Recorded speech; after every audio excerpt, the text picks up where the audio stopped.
اخبار کوتاه، دقیق و مهم روز یکشنبه. سفیر کشور ژاپن در افغانستان با وزیر امور خارجه امارت اسلامی دیدار نمود.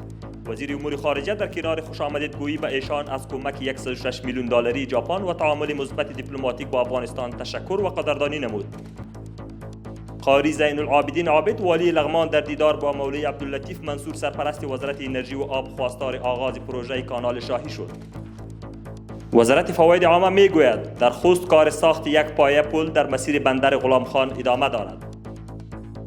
در ولسوالی برمل ولایت پکتیکا برای آسیب دیدگان زلزله از سوی مؤسسه IRC 48 بابخانه اعمار و به بهره برداری سپرده شد. پلیس شجاع حوزه 15 قماندانی امنیه کابل 3 دزد مسلح را با همکاری مردم دستگیر و آنها را به پنجه قانون سپردند. مسئولین تکنیکی حوزه دریایی کنر دو کانال را در ولسوالی خاص کنر آن ولایت مورد سروی اقتصادی، اجتماعی و محیط زیستی قرار دادند. وزارت دولت در امور حوادث طبیعی در جریان کمک‌های بشردوستانه برای 400 خانواده آسیب دیده و فقیر روند توزیع کمک‌های غذایی را در کابل آغاز کرد. با همکاری تعدادی از نهادهای خیریه به بیش از 8000 خانواده در 14 ولایت کمک صورت گرفته است.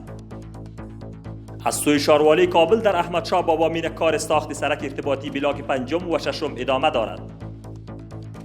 از سوی یک تاجر ملی کارخانه تولیدی جاکت و یونیفرم در کابل ساخته شد که برای 100 تن از هموطنان زمینه کار را فراهم کرده است.